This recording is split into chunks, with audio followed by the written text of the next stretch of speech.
Many times I am excited about it, to do it the right way, truly become one with the one that I love, the one who loves me, the one God approves for me. But other times I cannot help but ponder about how deep it is, the depth of the things exchanged during its intercourse. It is way older than I am. It is as old as the first man that ever existed.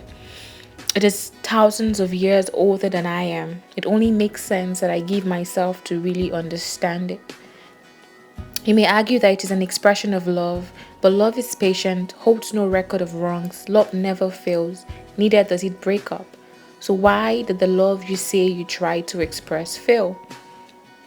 Perhaps it wasn't love after all.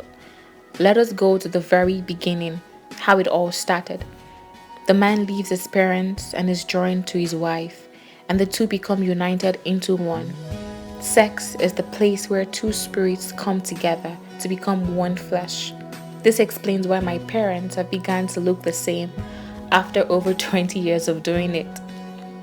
Every single time they did it, they became one, leaving bits and pieces of themselves inside each other, and at the same time forming such strong coalescence, both spiritually and physically, every single time.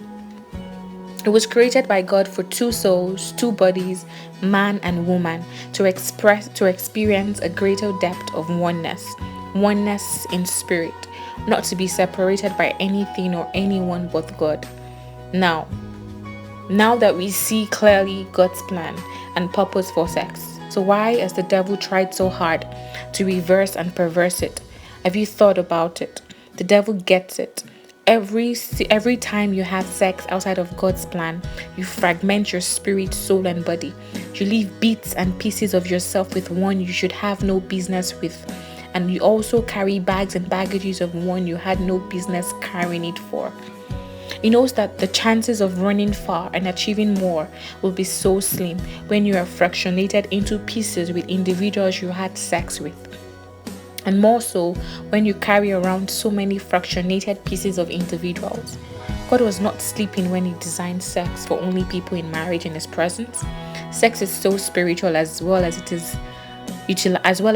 utilizes our physical bodies.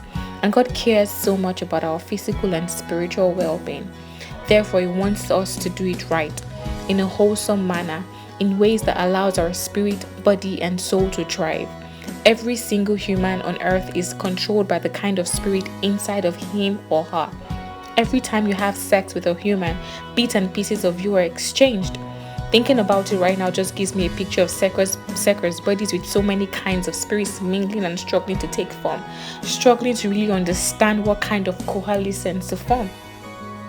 Before you engage in something as intimate, something with so much depth as sex, can you do me a favor? Give it a long thought. Is it really worth it? Is this the right way? Does this person deserve to have such huge access into the depths and core of my spirit and soul? Can I really afford to fragment my soul right now? Can I really afford to give bits and parts of me to this human? What kind of spirit am I going to be joined with once I am done? Will the spirit inside of me be polluted with a foreign spirit? Ultimately, will God smile at me from heaven? If God came for me in that moment, will I be able to access heaven? As you think about these things before doing it, remember, God designed sex.